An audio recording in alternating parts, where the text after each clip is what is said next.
Hello all, my name is Sreekanth Sasidharan and I lead the technology practice for network engineering services at Infosys. Today, I am welcoming you to an interesting conversation on 5G and Edge. 5G and Edge continues to catch the imagination of telecom industry. Reports few years back predicted that 5G will enable approximately 13.2 trillion of global economic output by 2035. This is a very attractive number, which all of us who are working in network technologies should be excited about. But are we on the right track for this? I am often asked by many industry peers on the state of 5G and edge adoption, monetization, and the road ahead. This conversation is an attempt to bring light to some of those lingering questions. It is my immense pleasure to welcome Manoj Prasanna Kumar, Head of Technology, 5G, Multi-Access Edge Computing and IoT at Singtel. Manoj heads up the product engineering for Singtel Enterprise 5G MEC and IoT business.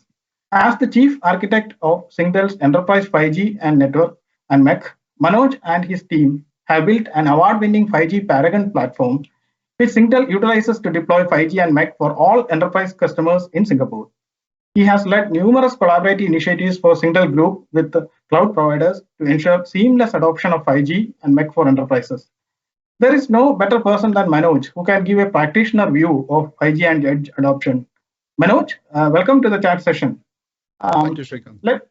Let's straight get into the topic, Manoj. First question, how do you see 5G and MEC adoption progressing globally and in Southeast Asia? Are there any real challenges from an operator perspective that are still curbing or slowing down the adoption? Yeah, thank you, Sreekanth. I think that's a good question. 5G is very exciting for a lot of customers in many verticals, right? And all of us are very well aware of the strengths and the value that 5G brings to a customer in terms of higher throughput, lower latency, better security, and so forth, right? But there is very less talk going on what are the real market challenges when a customer wants to adopt 5G or when customer wants to adopt an application that is going to be based on 5G, right?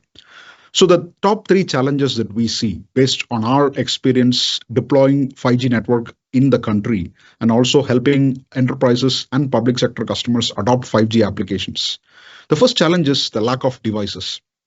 5G being a totally new network technology, radio has to evolve. Handsets, enterprise IoT devices, not many of them are 5G native still, right? While we work around by using CPE devices of that take in 5G connectivity and then offer Wi-Fi over 5G as a workaround, this is one real challenge for us in pushing 5G for mass market adoption.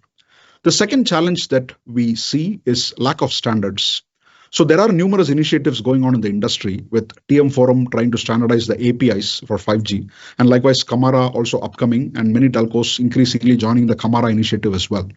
So the app providers, they're still kind of like half of them follow TM Forum, some of them are catching up with Camara. So there is no single defined standard for 5G APIs and for 5G adoption in the market, which is also putting us in a difficult spot when we want to kind of onboard many applications into a marketplace and then take the marketplace of applications to customers. The third challenge that we see, which the industry is going through currently, is lack of awareness. Many customers think, oh, 5G is a faster network. Why do I need a faster network, right? So it doesn't start with what is the potential of the network. So the discussions with customers always start with what is a problem that a customer is trying to solve, right? And what is the application that can solve the customer's pain point? 5G is only an enabler to enable that application to perform seamlessly to solve the customer's pain point. So these are the three challenges that we see where we are constantly working together with partners and customers to overcome the challenges. Thank you, Manoj. Those are some very interesting viewpoints. Now let us switch to the demand side of the equation. Is 5G and Edge living up to the monetization expectation and the projections which market expects? What are the key initiatives and industries for which the 5G adoption is going to be get pioneered? If you talk about the global market, 5G is going through a bit of slow start because many countries are still going through their spectrum allocation process. Many telcos in many countries are still in early stages of launching a faster 5G network. In Singapore, where we come from, we have already crossed the chasm in terms of deploying the 5G network across the country. So today we have more than 95% coverage, right, in most critical areas within the country where we offer a standalone 5G network. So talking about the key industry verticals that can benefit from 5G or that will be the anchor adopters of 5G. The first thing that we see is public safety related use cases, because public safety is a concern that has to be solved at a country wide scale, right? It's not something that you solve in a particular area, right? So public safety has a whole bunch of use cases, right? Like surveillance, citizen safety, temperature monitoring, safe distancing, a whole bunch of sub use cases under the public safety belt. The second industry vertical that we see that will be anchor tenant, anchor adopter of 5G is autonomous moving systems, right? So there are a whole bunch of things that fall under this category. For example, if you take autonomous cars, autonomous delivery robots, right? These are all constantly devices that are moving within the country to serve customer requests, either to deliver goods from one point to the other point or to kind of like fetch customers, passengers from one location to the other location. And if you take the enterprise lens within a factory or within a logistics warehouse, right, still AGVs are quite handy, robots are quite handy in fetching and serving goods across the warehouse. So this is quite promising demand driver for 5G in terms of the mobility factor. And the third vertical where we see 5G playing a huge role is entertainment and media. So there are a lot of upcoming games that use virtual reality, and there are a lot of immersive content that are increasingly being adopted by consumers and by enterprises. For example, immersive e-learning, right? So we have seen manufacturing customers have 3D digital twins of complex machines, right?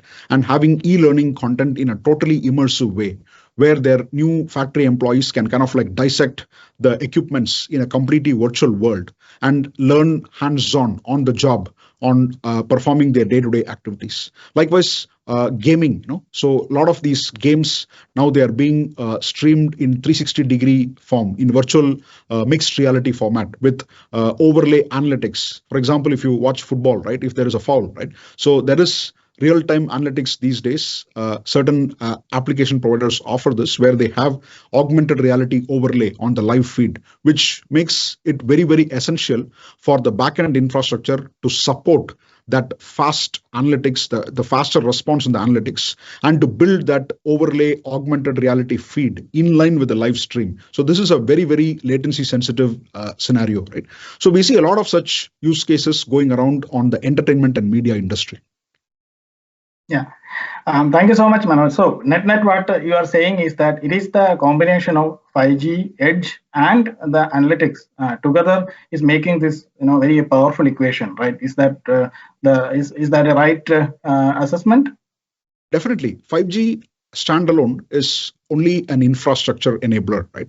So what complements 5G for a successful customer's adoption and to solve a customer's problem is the infrastructure, which is the edge compute, the MEC infrastructure that becomes a house of applications, right? And then the applications that sit on top of the house, right? That 5G apps that sit on top of the MEC collectively is the combination of the 5G network plus the MEC infrastructure plus the application. It delivers an experience, right? So this is the winning formula that we see that enterprise customers welcome because this solves their pain points. Sure. Quite exciting to hear that, like we have a way forward on adoption. Now, see, always a question comes from many side that with 5G edge and all the devices which we just now talked about, right, being coming and a large scale adoption happens, right? How is the sustainability equation is being kept right? How is the large scale adoption versus sustainability getting balanced? So what's your view on that, Manoj? That's a very interesting question, right? Sustainability is always a key strategy that we have while we kind of like launch more cutting edge technology, cutting edge networks in the market. So the situation that all telcos are in, right? While all telcos are enabling multi-access edge compute in their respective countries to enable low latency data processing infrastructure for mission critical applications.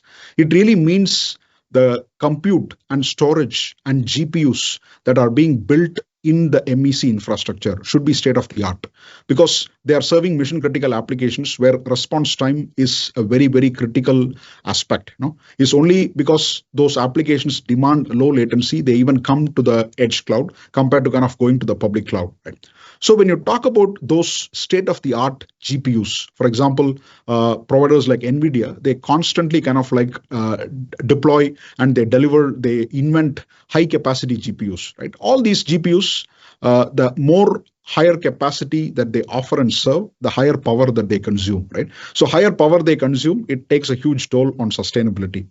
So Singtel has a very key strategy, and we also have a working group that is focused on how can we make the edge more sustainable without losing the power of the state of the art compute, state of the art GPUs that we incrementally roll out in the market. So we are exploring better cooling technologies, right? Like immersive cooling, liquid cooling. And we are working very closely with partners like Intel, where we also announced a couple months back a press release on our partnership with Intel to jointly explore how we can use immersive cooling and liquid cooling to drive down the PUE of our MEC infrastructure sites, right? And how can we also adopt alternative cooling methods with the deep partnerships with the silicon manufacturers and the CPU manufacturers like Intel, right? To overall have set a target to ourselves on what is a target PUE that we want to kind of always achieve, irrespective of the uptake and how many mission critical applications we onboard on the edge. Right? So it is primarily going down to the factor of supreme cooling technologies, sleep cycles on CPUs, sleep cycles on GPUs to optimize how much of the components are running when there is little utilization or when there is no utilization. How can we compact workloads to few servers, right? And kind of like put other servers to sleep to drive down the overall utility consumption. So these are all few example strategies that we are exploring quite actively to drive down the PUE and keep our sustainability targets high all the time. Yeah, thank you, Manoj. And in fact, it is very, very delightful to know that we are practically taking care of sustainability along with accelerating the adoption. Now, more of a roadmap question. As a technology strategy executive, right? How do you see, say, beyond 5G roadmap? I'm talking about, say, 5G advanced, which is being told as like a stepping stone towards 6G, right? Evolving and like how some of this new evolution is going to help the use cases further and further accelerate the journey of adoption. So 5G, as I mentioned, right, is actually an ecosystem. It's not only a network. So it is the combination of 5G, the MEC infrastructure, and the applications that creates the magical outcome for customers, right? So when we talk about roadmap, we also kind of like foresee the developments happening on all these three streams. On the network stream, we are building up capabilities to do network slicing, and GSMA and other bodies that define standards are also quite active in developing network standards. And also we are going towards the direction of how can we offer service assurance with slicing? How can we offer security, enhanced security with slicing? And these are all few examples of how the network will evolve, with all these new features to support performance optimization and to support security, which are the two mainstream roadmap drivers on the connectivity aspect. Moving one level up the stack on the infrastructure, definitely more providers are launching different types of GPUs, more faster compute CPUs are coming on board. And previously we all were using HDD storage, then it became SSD, and now it is NVMe. So we are very sure that tomorrow there's going to be a much faster storage solution that will come out as well, right? So the technology will evolve in compute, GPU, and storage streams on the infrastructure is what we foresee, right? On the application side is where it becomes really, really interesting, right? Because we see a lot of cutting edge technologies coming in. Previously, it was all data mining, machine learning based applications, AI based applications.